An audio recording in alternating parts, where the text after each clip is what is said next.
it should be Dak's last year in Dallas. For Dak Prescott's sake. Damn, you're right, Dave. We've heard Dak complain so much about how unappreciated he is by not only the city of Dallas, Cowboys fans, but also the ownership.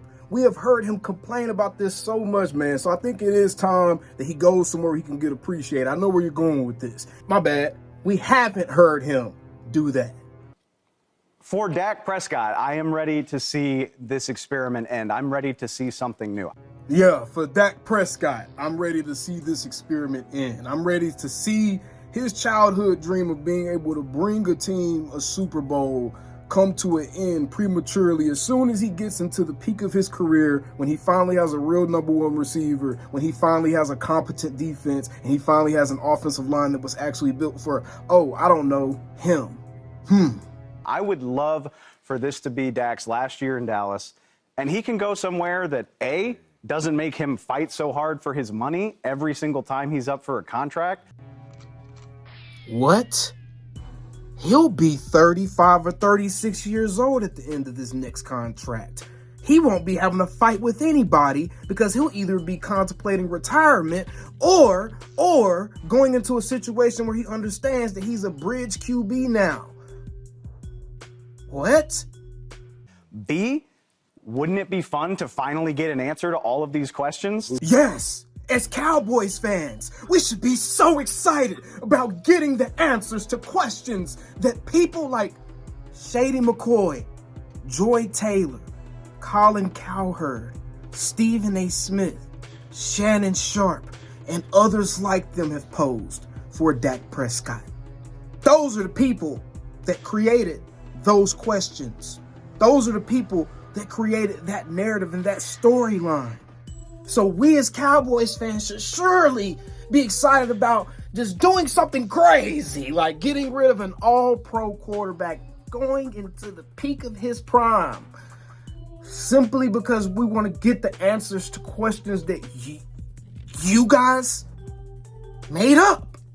See, who's really at fault, Dak Prescott or the Dallas Cowboys? They're all at fault, Dave. They're all at fault. Everyone that took an L on the field, last game of the season, everybody that played a role in that, they're all at fault. What is this obsession with trying to single out who's to blame? Dak Prescott played a role in the losses. The running back room played a role in the losses. The defense played a role in the losses. The inconsistency of the team and the play calling played a role in the losses. The lack of discipline played a role in the losses. The disorganized roster building and negligence with roster building played a role in the losses. It's the sum of all parts. That's who's to blame. Everyone is to blame. Y'all know how hard it is to win a Super Bowl? Look at this graphic. Look at how many teams haven't won one. Look how long it's been since a lot of really top flight teams have won one. And we think that we're going to get the answer to a question that you guys created by him going to another situation that's not a guarantee.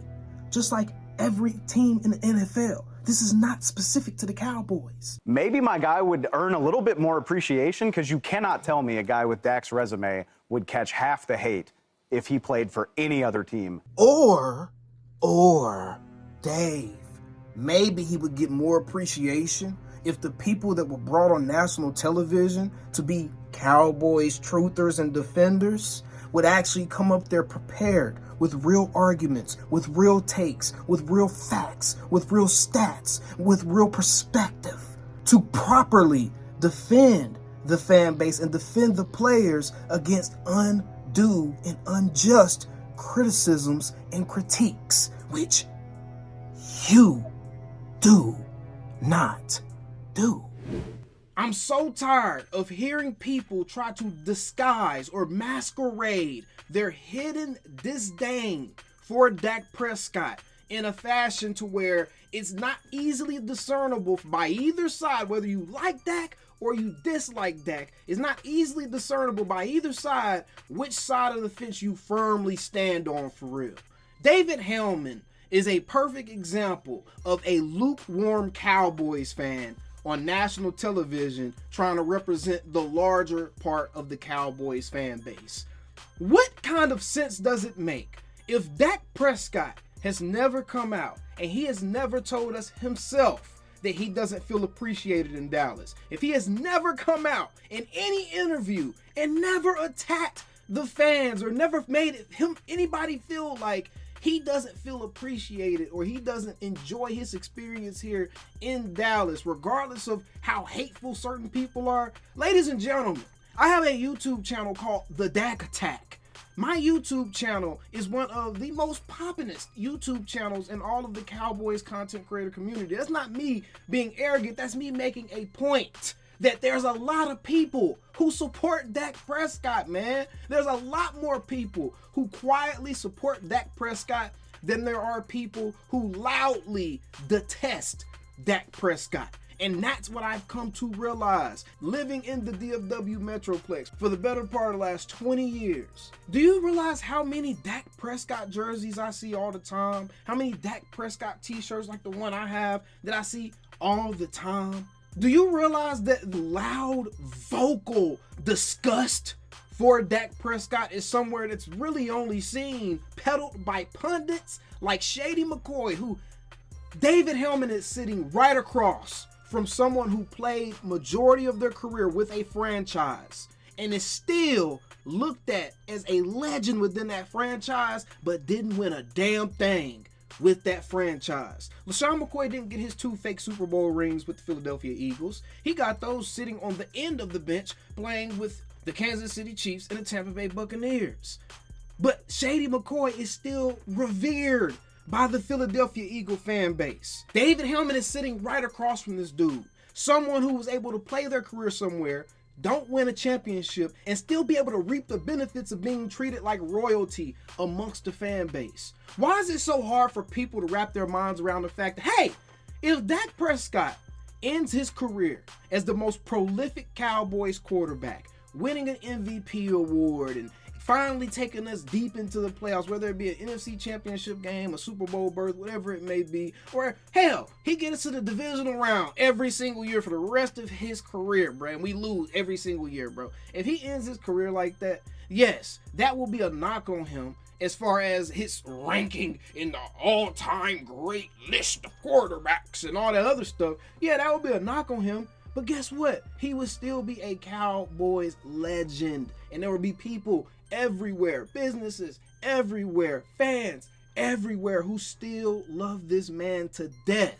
I don't want to keep hearing this contrived, manipulative narrative that David Helman is trying to push right here, man. I've sat back and I've watched it. I'm like, man, I can't quite put my finger on, does he like Dak or does he not? And the reason that you can't really figure it out is because David Helman is a smart man. And he understands how to pose his arguments and his takes in a way that will be inoffensive to either side, whether you're a Dak Prescott supporter or a Dak Prescott hater. But really, you don't really want him here.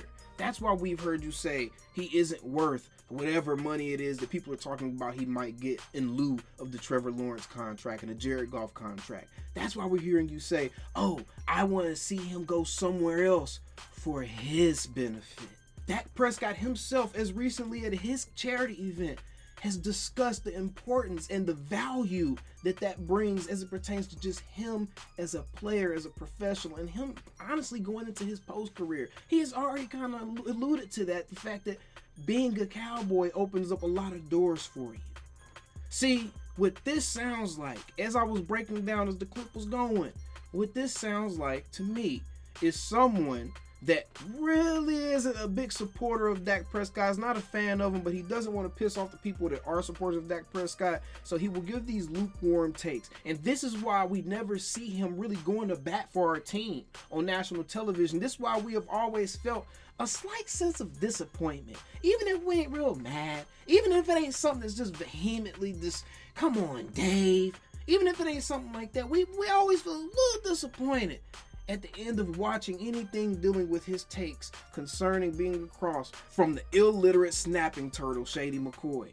anytime we see him on Speak, man, there's a reason we always feel disappointed, is because he really feels one way, but he tries to represent the fan base and is supposed to be our defense when all he's really doing is absorbing the blows. He's not even trying to fight back. He's absorbing blows, and now, due to the contract situation, he's just flat out laying over for Shady McCoy. This is a complete I don't want no smoke type of take. Straight up, bro. Straight up. And I'm gonna say it, because I'm tired of sitting here watching it, bro. I've sat here and seen it. And I've seen it over the last couple of years since he first got on Speak. And I'm like, bro, why is this dude not doing what we really need somebody to do, representing Cowboys Nation? And really putting these people in their place and making them realize how ignorant they really are.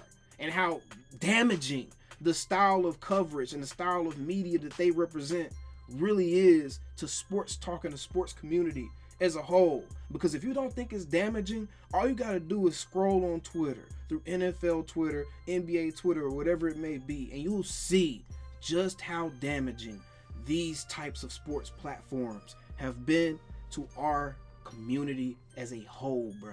And Dave, I'm so tired of seeing these lukewarm or these yellow belly cowboy defenders on television, whether it be ESPN where they're flip-flopping people, whether they hate the Cowboys or like them, or FS1 where they try to trot you out as the honorary Cowboys guy. And you do a terrible job every time of really representing what Cowboys fans as a whole want to be said on national television, what we really feel as a community. And you go up there trying to push your own hidden agendas, trying to maintain your relationships with people, trying to be non-controversial, and all it does at the end of the day is make us as a Cowboys community look so freaking weak, bruh. Just so weak. And it feeds into these weird mindsets like the one you just perpetuated, bro, because no one else thinks like this. You have a quarterback in his prime going into the best years of his career, where he has never really had any stability, whether it be from a coaching standpoint or who calling the offense or what players are around him. He's finally in a portion of his career where he gets some stability. Do y'all realize Dak has never even had a number one outside the last few years? Before CD, Dak didn't even have a number one receiver to grow with. He had an offensive line that he inherited from Tony Romo.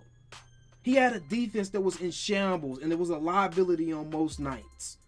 And this is the first time in his career, over a 3-year stretch, where he has had a team that isn't a giant black hole of disappointment week in and week out, and we have no clue what to expect. He has a team that's actually competitive for the most part, at least in the regular season, and even in the playoffs, man. We're not going to act like we that many years removed from seeing him retire Tom Brady, having a damn near perfect game. And we're not going to act like we didn't see him send Russell Wilson and the Seattle Seahawks home when they still were a great, great team. We're not going to act like we didn't see him go head-to-head with a prime Aaron Rodgers and the defense let him down.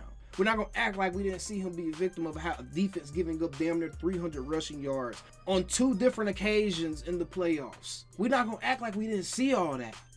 This is the first time in this dude's career over a multi-year stretch where he has some semblance of consistency, and this dude is entering his prime. And we're talking about, oh, I just want to see him go somewhere else for his own good. And he has never once opened his damn mouth to complain about how he's been treated here by the fans. Ever. Stop it, Dave. Stop it. We still same old Cowboys. Calling me, texting me, paging me, asking me, am I still them boys? Y'all usually check on me. Listen.